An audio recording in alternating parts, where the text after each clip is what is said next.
Bonjour les gens, c'est Mélina, bienvenue dans cette nouvelle gazette du panda où je parle tricot, couture, crochet, broderie, même si ça fait un bail que je n'ai pas parlé de crochet et de broderie. Et c'est pas aujourd'hui qu'on va en parler non plus. À toutes ces catégories, on va rajouter maintenant teinture, parce que je me suis amusée un petit peu avec de la laine et des matières végétales. Donc j'ai fait de la teinture tinctoriale, je crois, c'est comme ça que ça s'appelle. Je me suis bien amusée, donc je voulais vous montrer ça. Et puis voilà. Alors ça fait un petit moment qu'on s'est pas vu. Malgré tout, j'ai pas avancé plus que ça. J'ai pas mal avancé mon projet en Madeleine et Philibert. Est-ce que j'ai une étiquette? Oui, pour une fois. Alors, Madeleine et Philibert, on commence à connaître parce que ça fait plusieurs fois que je vous en parle. Alors, je suis toujours sans miroir, alors j'espère que ça va le faire. Donc, Madeleine et Philibert, coloris Reykjavik et Bruxelles, et le tout en Big Sock. J'espère que c'est bon. Donc, je fais un gilet avec ces deux couleurs. J'ai bien avancé. Donc, mon gilet s'appelle Nautes.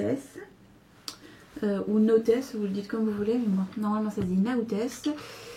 Et c'est un mot grec qui veut dire marin, parce que je pensais au truc typique des marins, les rayures bleu marine et blanche et le pompon rouge. Bon, moi je suis loin du bleu marine et blanc et du pompon rouge, mais j'ai du rouge, j'ai des rayures, c'est mon marin. Ça marche très bien pour moi, marin pandadesque. Et en plus ça me permettrait peut-être de valider pour... Alors attention, c'est tiré par les cheveux. Pour le cal des pelotes qui baguenaude, pour le thème voguer sur le grand bleu, parce que j'avais dit que les rayures, les marins, etc. ça marchait. Alors on n'a pas de bleu, manifestement, mais pourquoi pas. Donc on va voir. À voir si ce sera validé, parce que même moi je ne sais pas si mes modèles et mes propositions seront validés. Alors il n'est pas fini, c'est vrai que j'ai bien avancé depuis la dernière fois, parce que je crois que la dernière fois je vous avais montré le dos et le devant, un des devants il me semble. Donc depuis j'ai quasiment terminé le corps, il n'est pas fini parce que j'étais en mode je pèse, je regarde si j'ai assez ou quoi, donc j'ai bien pesé, etc. Donc, oula, ça bouge. Pardon. J'espère que ça va. Donc, j'ai pesé. Il me reste une pelote pour le corps, une pelote pour la manche. Celle aussi. Et après, avec le reste, je ferai les deux bandes de boutonnage du gilet. Alors, bah voilà où l'on en est. Hier, j'ai fini la première manche. Je vais peut-être le passer. Ça sera peut-être plus probant. Oups. C'est le bazar dans mon atelier, j'ai rien rangé depuis au moins 3 semaines. Je ne suis pas allée dans mon atelier depuis au moins 3 semaines d'ailleurs. Ceci explique cela. Donc, hop. C'est haut et ma caisse a remonté tout le temps. C'est vraiment pas la bonne matière pour ce modèle de Simwork. Là. Alors, je sais pas ce que vous voyez. J'espère que vous voyez quelque chose. Donc bon, il est sur un cap trop court pour ma circonférence de hanche, donc voilà. Mais sur le tweet il est assez long quand même, hein, parce qu'il m'arrive sur les fesses, sur le haut des fesses. Et quand j'aurai fini, il devrait arriver 5 cm plus bas à peu près. Et une manche de fête, voilà. Qui aurait pu être plus serrée, hein, sans tirer dessus, hein. J'aurais pu retirer tout ça à peu près. En espérant que vous voyez, je sais pas ce que vous voyez. Mais bon, tant pis. Donc voilà. Et le petit truc sur ce gilet, c'est que le dos est plus long que le devant. Alors, faut pas faire attention au câble, voilà. Le dos est plus long que le devant et les rayures qui se trouvent là, en fait, sont plus hautes devant que derrière. Voilà, c'est la petite particularité pour pas s'ennuyer dans tout ce jersey. Je suis assez contente du résultat pour l'instant. Le petit col que j'ai déjà fait parce que je compte monter la boutonnière jusqu'en haut, donc c'est pour ça qu'il est déjà fait. Je l'ai fait hier soir avec des aiguilles 2,5, c'est un peu long, hein. un peu crispant pour les mains. Mais j'aime beaucoup le résultat parce que moi ce que je voulais c'était que les côtes s'écartent sans tirer sur le reste du pull. Donc je tricote le pull en 3,5 et les côtes en 2,5. Et c'est exactement le résultat que je voulais. Ça tire sans tirer, c'est parfait. Enfin, c'est parfait, c'est comme je le voulais. Donc bon, j'en suis très contente pour l'instant. Bon, un peu trop longue.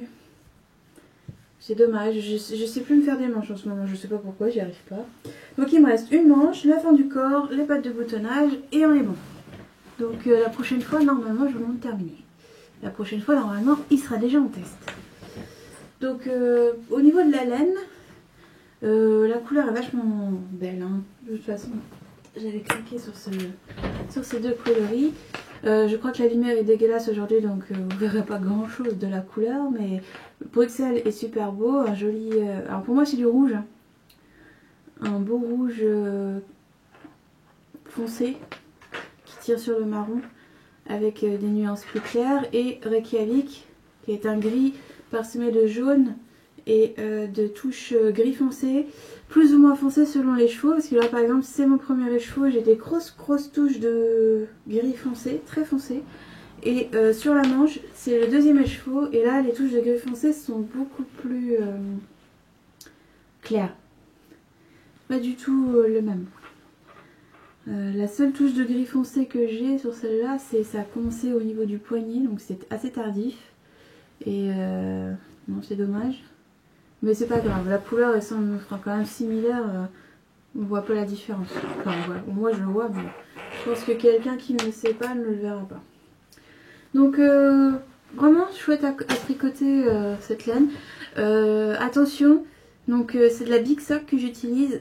Quand j'ai fait ma manche, je me suis trompée, je l'ai faite trop grande.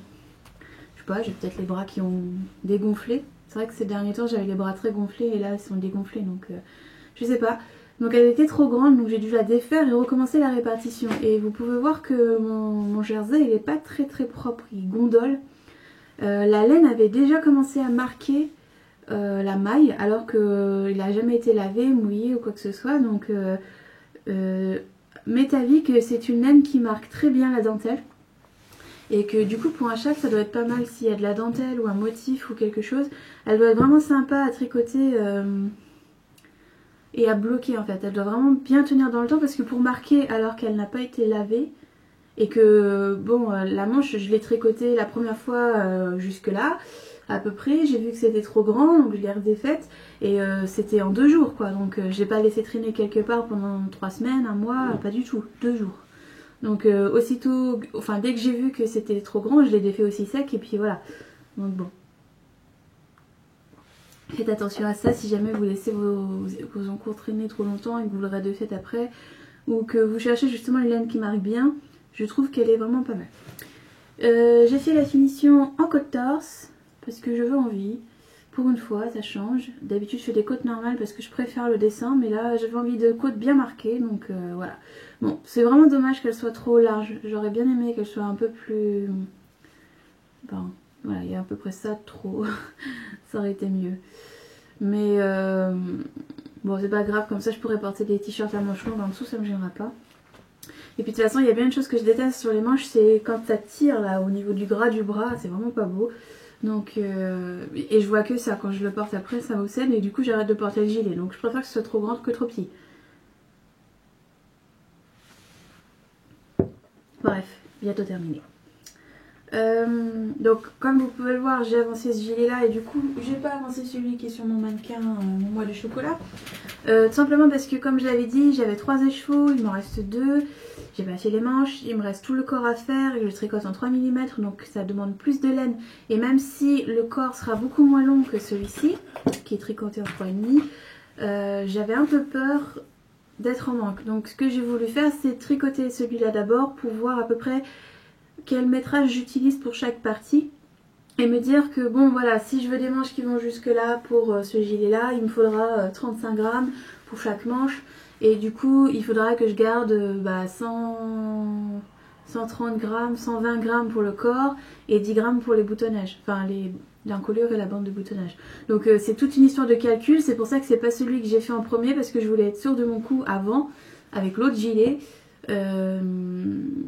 pour voir. Parce que là en fait en gros, j'ai utilisé 28 grammes de gris, et à peu près 30, pas 30, pas du tout, 8 grammes de rouge. Donc on arrive aux 35-37 grammes, mais c'est des manches longues. Donc moi je veux des manches qui vont jusque là, normalement avec 30 grammes ça devrait être bon. Même en 3 mm. Donc voilà, c'est pour ça que je ne l'ai pas avancé. Alors je sais, certaines l'attendent avec impatience, mais j'ai des priorités dans mes designs et je préfère faire comme je l'entends pour faire quelque chose de propre et de correct dès le premier coup. Parce que sinon, recommencer tout le temps des trucs, alors que si j'avais juste attendu de vérifier sur un autre prototype ou quoi, m'aurait arrangé vachement plus vite, il m'aurait fait gagner 20 heures de tricot. Voilà, il n'y a pas de... Enfin là, je veux dire, n'importe qui choisirait comme moi quoi. Donc ça va venir, c'est le prochain que... Enfin j'enchaîne sur l'autre après, donc voilà. Et je sais que certaines aussi sont impatientes de voir le châle avec les perles et la dentelle. C'est le prochain. Pareil, en ce moment je suis monogame, j'ai commencé plein de choses, mais après je deviens monogame pour... quand j'ai vraiment besoin de vérifier des choses, je deviens monogame. Donc là je suis monogame. Mais ça va venir. Et je vais pas me presser, j'ai pas envie de m'abîmer les mains, etc. Donc patience. Ce serait sympa. Entre temps j'ai quand même commencé la chaussette enfant. Donc vous vous rappelez, j'avais fait des petits marqueurs en carton. Donc la semaine dernière, enfin la dernière fois je vous avais montré cette chaussette là qui est actuellement en test. Merci les testeuses d'avoir commencé. Alors que moi je vais pas terminer, mais bon c'est pas grave. Et j'ai commencé à faire la petite chaussette enfant. Donc c'est pareil, en fait c'est le même motif pour la taille adulte et la taille enfant, mais je vous le montrerai pas. Elle est un peu plus longue que mon bloqueur parce que la pitchoun à qui elles sont destinées a grandi des pieds. Donc elle a gagné 1 cm depuis la dernière paire de chaussettes que j'ai fait. Donc je vais pas m'amuser à refaire des bloqueurs à chaque fois qu'elle prend 1 cm, ce serait quand même pénible. Donc parce que ça grandit vite à cet âge. Donc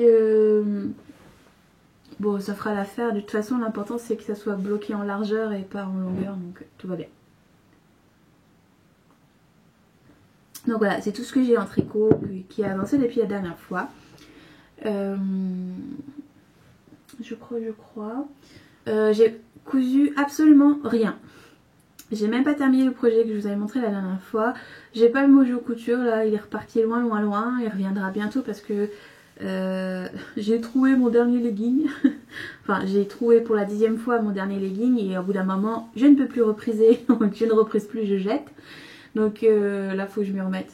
Ça devient urgent. J'ai plein de hauts, mais si ça continue, il va falloir que je me traîne en culotte dehors, quoi. On est d'accord, c'est pas top glamour. Donc pas de couture. Néanmoins, hier est sorti, ou avant-hier, je sais plus, est sortie la collection de mai de Simwork, là, comme ils sortent 2 patrons chaque mois. Ce sont 2 robes, je me souviens plus des noms, mais je vais vous mettre des photos. Il y a une robe avec un dos ouvert et une autre, alors elle est en jersey je crois celle-ci, et une autre où c'est une espèce de cache-cœur qu'on noue sous un dessin en coupe trapèze avec manche longue ou pas, qui est très sympa. Celle-là elle me plaît énormément. Celle avec le dos ouvert je la mettrai pas parce que je n'aime pas mon dos, donc ça ne sert à rien, mais celle avec le petit cache-cœur c'est le genre de choses qui se portent facilement, tranquillement, basique, qui peut utiliser n'importe quel tissu. Alors là j'avoue que les tissus qu'ils ont utilisés sont pas toujours hyper flatteurs, hein. Les grosses fleurs des fois ok, mais pas comme ça. Enfin je sais pas, ça m'inspire pas, mais moi je vois avec des petits motifs un peu plus discrets, je pense que ça le ferait. Donc probablement prochain projet couture, je vais probablement l'acheter là dès que je vais m'y remettre. Et voilà, donc pas de plantain, pas de soutien-gorge, pas de pantalon, ça va venir, parce que bon voilà. Mais ce qui est bête, je sais pas si vous le faites vous, mais à partir du moment où moi je sais que je peux le faire, le tricoter, le coudre, et ben je n'achète plus. Donc le seul truc que j'achète encore, ce sont les leggings et les culottes. Parce que je sais pas pourquoi, un soutien-gorge ça me fait pas peur, mais faire une culotte ça me terrorise, alors que ça doit être très simple à faire. Et les leggings, c'est juste par flemmardise parce que ça me coûterait aussi cher de les faire que de les coudre. Enfin, de les coudre que de les acheter. Donc tant qu'à faire, autant les acheter tout près parce que de toute façon, je les use en une saison. Donc bon, c'est du temps de gagner pour des cousettes qui dureront plus longtemps dans le temps. Donc voilà, ça va venir. J'ai pas envie de coudre. Cela dit, comme j'ai pas envie de coudre, je me suis amusée. C'est venu comme ça en fait. En ce moment, c'est un peu la période pour se remettre au jardin. Donc j'ai teint de la laine. J'ai fait ma première récolte de rhubarbe parce que l'an dernier j'ai planté un plant de rhubarbe et cette année il est devenu énorme. Donc j'ai pu faire ma première récolte et j'en ai profité pour récupérer les feuilles. Parce que je savais qu'on pouvait teindre avec. Plusieurs d'entre vous m'ont indiqué comment faire. Donc vous m'avez fait une petite photo d'un bouquin. Je vous avais tout envoyé d'ailleurs le même bouquin. Bouquin que je vais finir par acheter d'ailleurs parce que ça m'intéresse de réutiliser les déchets de mon jardin. Même si j'en ai pas forcément des masses, mais je trouve ça intéressant. Donc j'ai haché toutes mes petites feuilles de rhubarbe. Je les ai laissées tremper dans ma marmite avec de l'eau pendant une journée entière. Je les ai laissées macérer. Et donc apparemment quand on teint la rhubarbe avec les feuilles, il n'y a pas besoin de... comment on dit? J'ai oublié le mot. De mordancer les échevaux avant teinture. Donc je ne l'ai pas fait. Et je les ai directement mises à cuire pendant à peu près 1h30. Donc j'avais obtenu à la fin un espèce de gros machin bien cracra, une espèce de bouillie d'épinards qui sentait vraiment pas très bon. Parce que, donc il faut faire attention quand vous faites de la teinture à la rhubarbe, ça laisse échapper des vapeurs toxiques. Donc moi j'avais mis la VMC en route et j'avais ouvert grand la fenêtre pour que tout ça ne circule pas dans la maison. J'avais fermé la porte de la cuisine, etc. Et je suis pas restée dans la pièce évidemment. Voilà, donc le temps que ça cuise. Et puis après j'ai essayé de filtrer comme j'ai pu avec ce que j'avais sous la main pour retirer toutes les feuilles de rhubarbe bouillies d'épinards. Une fois que ça s'est fait, j'ai laissé refroidir plusieurs heures jusqu'à même toute la nuit. Ouais, toute la nuit. Jusqu'à ce que le bain soit aussi froid que l'eau du robinet en fait. Donc j'ai mis à tremper mes échevaux vierges dans l'eau du robinet.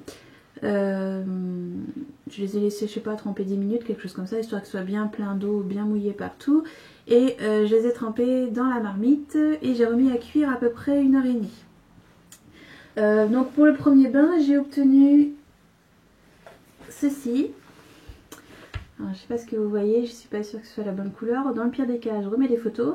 Donc ça m'a donné, bah là en fait ça fait jaune avec la lumière d'aujourd'hui. Donc aujourd'hui il fait gris, il pleut, il fait moche. Mais quand c'est en plein soleil, ça tire plus sur le vert. Donc c'est une couleur très changeante, très sympa. Donc voilà, je les ai laissés cuire 1h30. Et après j'ai laissé refroidir pareil toute la nuit. Ils ont passé toute la nuit dans le bain. Je les ai laissés pour voir si la couleur allait foncer un petit peu plus ou quoi. Alors ça accroche, mais ça accroche pas autant que ce que je croyais.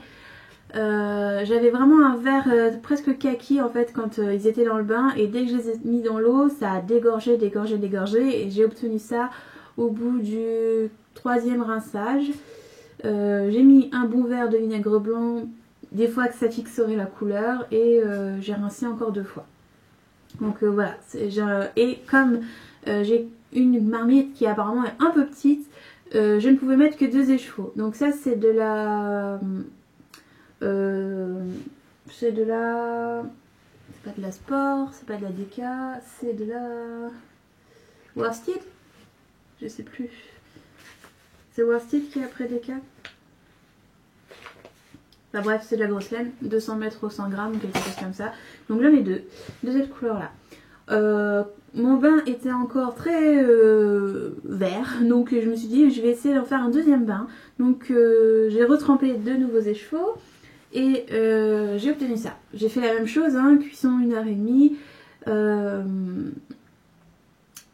j'ai laissé refroidir en la laissant la laine dedans, sauf que cette fois j'ai pas passé la nuit, parce que je les avais mis le matin. Celle-là je les avais mis à 16h, cuire à 16h, donc ils ont passé toute la nuit dans le bain. Celle-là je les ai mis à 9h, donc vers 16-17h le bain était froid.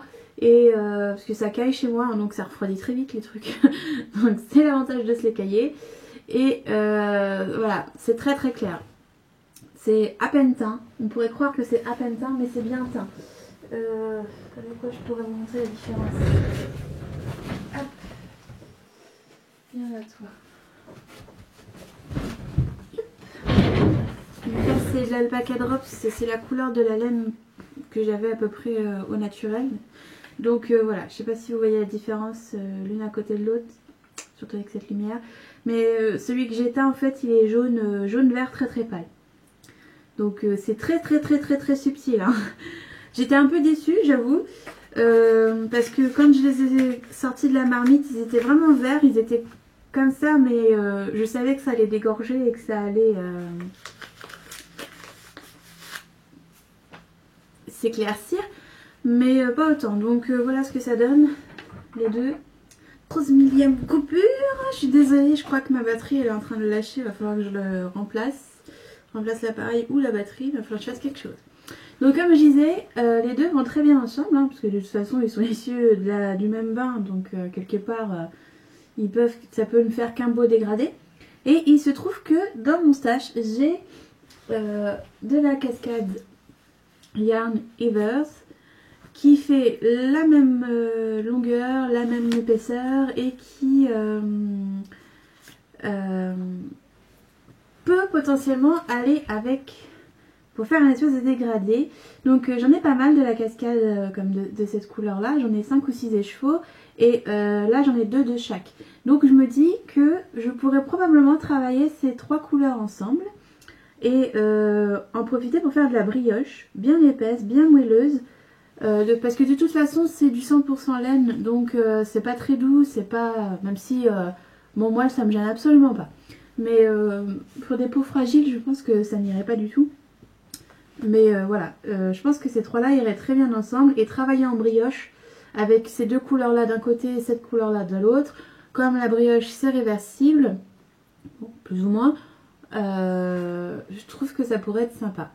Quitte à faire des rayures ou je ne sais pas. Enfin bref, du coup ça me permettrait d'écouler ce stock dont je ne savais pas quoi faire parce que j'en avais pas assez pour faire un pull. Je trouve ça pas mal. Donc tout ça va finir en un immense pull doudou ou un gilet ou un poncho. Enfin bref, quelque chose de très très très chaud et de très doux, enfin moelleux. Et comme ça je vide une case. Mine de rien, ça prend une case. Donc voilà, je suis très contente. Alors la laine que j'ai teinte, c'est de la laine qui vient de chez Alice Création. Alors ce n'est pas moi qui l'ai acheté, c'est Atelier Béaba qui me l'avait offerte. Donc elle m'avait offert celle-là, donc 200 mètres au 100 grammes. Et d'autres, c'était laine et rami, 300 mètres au 100 grammes. Que j'ai teint aussi, je vais vous montrer ça après. Voilà, donc merci parce que ça m'a permis de faire mes premières expériences de teinture. Teinture qui était totalement et complètement fait à l'improviste parce que j'avais pas du tout prévu de teindre maintenant. Mais je sais pas, comme j'ai récolté ma rhubarbe et que ça me faisait... je trouvais ça dommage de jeter mes feuilles alors qu'elles étaient immenses. Mes feuilles, j'en avais des grosses comme ça, longues comme ça, immenses. Je trouve ça vraiment dommage de les jeter, surtout qu'on peut pas les mettre dans le compost parce que c'est toxique aussi pour le reste. Donc voilà, donc c'était très sympa à faire. Il faut être quand même assez patient, et d'autant plus que j'ai pas fait de mordançage, donc faut quand même avoir quand même pas mal de patience entre le moment où on met la plante à cuire, on laisse refroidir, on remet la laine à cuire, on laisse refroidir, on rince, on étend, etc. J'admire énormément ce que fait By Night du coup, parce que je pense qu'elle doit passer un temps fou à jongler entre les marmites en cours de cuisson, les marmites en cours de cuisson de laine, etc. etc. Ça doit être vraiment très sympa à faire, mais je crois que j'aurais pas la patience personnellement. Mais voilà, je trouve ça très chouette à faire pour mon usage personnel, donc j'en referai probablement d'autres. Je sais que j'ai planté l'an dernier, j'avais planté des fleurs exprès pour récupérer les pétales Même si bon là avec l'humidité qu'il y a dans l'abri de jardin, enfin dans la dépendance, j'ai tout perdu donc j'ai plus qu'à recommencer.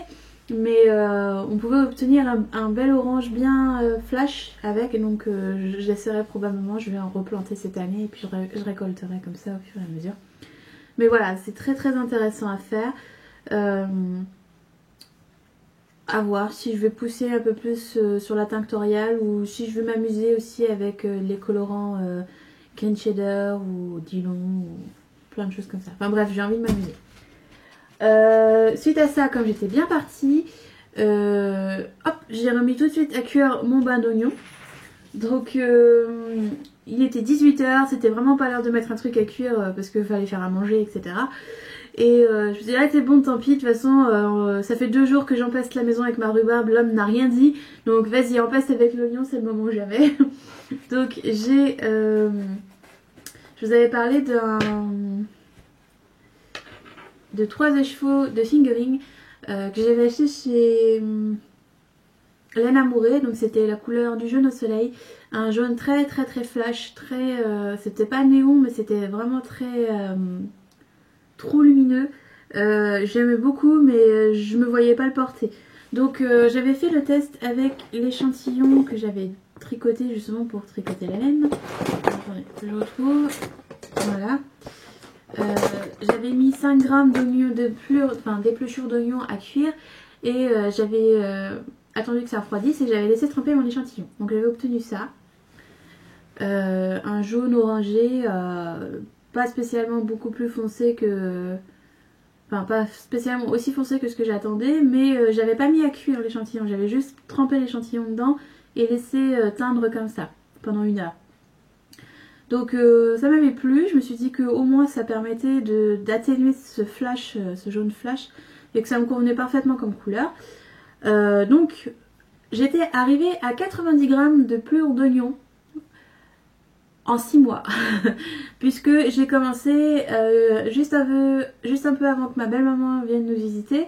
Donc c'était fin novembre. Et je crois que presque 50% des épluchures que j'avais, c'était grâce à ma belle-maman qui a cuisiné quand elle était là. Donc ce sont des teintures que j'ai dédiées à ma belle-maman. Parce que grâce à elle, j'ai pu les teindre assez rapidement. Parce qu'on ne consomme pas autant d'oignons que ça. Donc voilà. C'est pas un réflexe que j'ai de cuisiner à l'oignon. Donc bon. La couleur naturelle, la couleur de base, c'était un peu ça. Même si ça a été teint déjà. Il a déjà changé de couleur. Mais si on regarde par rapport à l'échantillon, il est toujours un peu plus jaune. Mais c'était beaucoup plus flash que ça. Alors, erreur de débutante, j'ai pas vérifié les nœuds qu'il y avait sur les écheveaux. Donc, les écheveaux, en fait, quand je les ai achetés, je les ai reçus comme ça. Ils avaient leurs petits nœuds, leurs petits fils pour nouer. Et j'ai pas vérifié les nœuds parce que je me suis dit, bon bah ça doit être pareil partout. Parce que ceux-là, ils avaient déjà des liens. Et c'était des liens voilà, en 8. Donc l'écheveau est pris en plusieurs fois dans le lien. Et là en fait pas du tout. C'était des liens très serrés. Sans faire de 8. C'était juste enroulé autour en fait. Et j'ai pas vérifié. Du coup comme j'ai pas vérifié, je sais pas, j'ai fait trop confiance au truc. J'ai des zones qui sont jaunes. Ça me fait des comment on appelle ça, des dégradés de jaune, plus ou moins teints. Donc je m'en suis rendu compte en fait en cours de cuisson. Et bah trop tard quoi. Je les ai défaits comme j'ai pu parce que déjà je me brûlais les doigts. Et voilà, du coup ça fait des petites splashes jaunes là. Alors je me dis que de toute façon la couleur elle est pas uniformisée parce que au final ça me donne un espèce de orange caramel, je sais pas, ocre, enfin c'est un mélange d'un peu de tout. J'aime beaucoup. C'est pas du orange flash, hein, c'est pas du orange citrouille, c'est pas du orange carotte, c'est du orange caramel doré. Avec ses rayures de jaune, du coup ça lui donne un aspect doré qui est très très très chouette. Donc très très contente. Et comme vous pouvez le voir, du coup la couleur est quand même beaucoup plus foncée que l'échantillon que j'avais teint sans cuire, parce que là je les ai fait cuire. Donc mode de fonctionnement, j'ai mis mes épluchures à cuire à 18 h pendant 1h30 à peu près. En fait plus on laisse cuire, plus le bain devient foncé, donc j'ai essayé de le foncer au maximum. Donc j'ai essayé, en fait j'ai laissé cuire jusqu'à ce que l'homme me dise bon c'est quand on mange quoi, histoire de libérer la cuisinière. Mais du coup ouais, 1h30 et j'ai laissé refroidir comme ça toute la soirée, enfin toute la nuit. À 9h le lendemain matin, l'eau était glaciale, donc c'était impeccable. J'ai mis à tremper mes échevaux, j'ai tout mis dans la marmite et j'ai fait cuire 1h, 1h15. Quelque chose comme ça. Donc j'ai obtenu ça sur mes jaunes. Et comme j'avais de la place, apparemment quand je mets de la fingering, je peux mettre 4 voire 5 écheveaux de fingering. Donc j'ai mis un écheveau de Decay avec plein d'aiguilles dedans, de quelle sorte, je sais pas. Et alors il est beaucoup plus clair parce que lui il était de couleur naturelle, donc il m'en reste encore. Je vais vous montrer. Voilà, ça c'est la couleur de départ et ça c'est ce que j'ai obtenu. Donc c'est une très jolie couleur. Donc c'est le même bain, exactement le même bain et voilà, celui-là il était déjà jaune donc ça donne pas du tout la même couleur mais ça c'est quelque chose de très très chouette. Donc ça me donne un espèce de mandarine, vous savez la couleur de la chair de la mandarine là, aux clémentines, enfin vous voyez ce que je veux dire, pas orange, hein, vraiment mandarine, très très chouette, vraiment, c'est très sympa. Oui bah voilà c'est ça, ça fait un peu peau d'orange mais très clair. Enfin j'adore, ça fait des, je sais pas si vous voyez, ça fait vraiment des variations de jaune. Je pense que le jaune qui était à la base fait était avec quelques nuances, c'était très léger et du coup ça me fait vraiment une très jolie couleur, j'aime beaucoup. Donc ça va finir en gelée, hein, vous pouvez en être sûr. Donc voilà, donc j'en ai mis qu'un parce que bah j'avais pas la place d'en mettre plus. Hein. Donc 5 échevaux de figurines, je pense que je pourrais mettre 3 voire 4 échevaux de Decay et uniquement 2 échevaux de Worsted. Bon, ça se fait. C'est pas de la Decay, c'est de la Sport, qu'est-ce que je suis en train de dire? C'est de la Sport, 300 mètres au 100 grammes. Donc voilà, très très chouette. Je suis vraiment très contente de mes expériences. Pour l'instant, j'ai pas d'autres idées de teinture tinctoriale, donc je garde cela pour plus tard. D'autant qu'il m'en reste que 3. Donc il va falloir que je réfléchisse à ce que je vais pouvoir faire avec, parce que avec ces 900 mètres, je peux pas faire grand chose. Cela dit, celui-ci va du coup très bien avec celui-là, je trouve. Du coup, j'imagine bien un châle. C'est pas tout à fait la même matière, celui-là est beaucoup plus doux, du coup je me dis que ça pourrait compenser le rami de celle-là, parce que celle-là il y a du rami et c'est assez sec comme fil. C'est pas spécialement rêche, mais sec, donc ça pourrait compenser les deux. Voilà, j'aime beaucoup ça, ça ferait quelque chose de très automnal. À voir. Bref, voilà, mes petites expériences de teinture. C'est vraiment très sympa à faire. Franchement c'était vraiment pour utiliser mes déchets que j'ai fait ça, histoire de voir, c'est une espèce de geste éco-responsable d'utiliser jusqu'au bout tout ce qu'on peut utiliser, donc c'est vraiment chouette. Et puis je pense que je tenterai d'autres choses, mais bon, pour l'oignon et pour la rhubarbe, les feuilles en tout cas, il n'y a pas besoin de mordancer, donc si vous voulez essayer, bah n'hésitez pas, essayez juste de ne pas rester dans les vapeurs. Au niveau de la cuisson, j'avais pas de thermomètre parce que j'ai fait ça à l'arrache, donc j'avais pas envie d'en commander un, d'attendre, etc. Il fallait que je commence tout de suite, maintenant tout de suite. Donc ce que j'ai fait, c'est que j'ai mis sur le plus grand feu de ma cuisinière, donc c'est une gazinière, j'ai mis sur le plus grand feu au plus bas, le feu tout doux. Et ça faisait des espèces de vapeur, c'est tout. Ça ne bouillait, enfin il n'y avait pas de, ouais ça ne bouillait pas, ça n'était pas en train de bouillir. Il n'y avait pas de bulles, il y avait juste des vapeurs. C'était chaud sans être chaud. Donc je pouvais pas laisser la main sur la casserole non plus, hein, enfin sur le contour de la marmite, mais c'était suffisant apparemment pour teindre. Donc je sais pas à quelle température j'ai fait ça. Mais il y avait des vapeurs, donc c'était suffisamment chaud, c'était plus chaud que moi. Donc au-dessus de 40 degrés, ça c'est sûr. Bref, voilà. Donc la prochaine, je sais pas, je vais peut-être acheter des écheveaux vierges un peu plus... en plus grande quantité je veux dire, pour au moins imaginer un pull pour cet hiver par exemple, ou si, il y a un truc que j'ai très envie d'essayer, c'est la teinture avec du chou rouge, parce que la dernière fois j'ai fait cuire du chou rouge pour en manger, j'avais une eau toute bleue, mais d'un bleu tellement beau que je me suis dit il faut trop que j'essaye ça, donc je crois que je vais acheter du chou rouge en faire cuire plein, avoir une belle eau bleue, et je sais plus où j'ai lu ça, mais il paraît que quand on met du vinaigre après la cuisson, on obtient du rouge. Il paraît. j'ai vu ça sur un blog ou je sais plus quoi, enfin j'ai cherché mais j'ai rien gardé en mémoire, donc voilà, je vous donne des informations qui n'ont pas de sens, mais voilà, au moins juste pour essayer, même si je suis pas hyper fan du bleu, mais l'eau était tellement, c'était un espèce de bleu turquoise profond, c'était magnifique. Bref, voilà pour mon expérience de teinture, c'est très très amusant. Une dernière chose, je n'ai toujours pas acheté de laine. 6 semaines, tout va bien, je me sens bien. Cela dit, ça fait 3 jours que j'écume les sites d'ailleurs indépendants. Je cherche. J'ai failli commander un truc de malade. J'ai failli commander pour très cher, trop cher pour moi, pour quasiment 250 € de laine hier. Et je me suis dit non, c'est pas bien, tu mérites pas. Donc je l'ai pas fait. Cela dit, je cherche un verre. Je sais que les tricoteuses ne sont pas très fans du verre. Moi, j'adore le verre. Donc je cherche un verre, mais un verre bien précis. Je cherche un verre qui ressemble un peu au verre que vous pouvez voir au centre du bambou là. Je cherche, mais je ne trouve pas. C'est un verre, c'est pas un verre sapin, c'est pas un verre kaki, c'est vraiment un verre pelouse, très lumineux que je cherche. Pas néon, lumineux. Je trouve pas, donc ça m'embête un peu. Le seul qui s'en rapprocherait le plus, c'est un écheveau vert que j'ai vu chez Air de Lune. Dernière coupure j'espère. Donc le seul qui s'en rapproche c'est celui d'Air de Lune, donc je vais vous mettre une photo. Voilà, c'est quelque chose comme ça que je cherche. Donc je vais voir avec Air de Lune déjà parce que ça me plaît beaucoup. Mais voilà, si vous avez des idées de couleurs ou que... Parce que j'ai vraiment fait tout le tour d'ailleurs de la zone. Belge, suisse, etc. Et je trouve pas, voilà, faut faire sur commande et que ça m'énerve de faire sur commande. Donc voilà.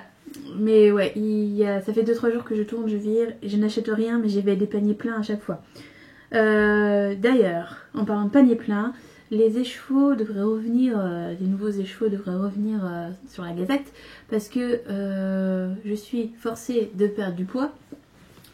Donc je me suis dit que pour me motiver, 1 kg, un écheveau.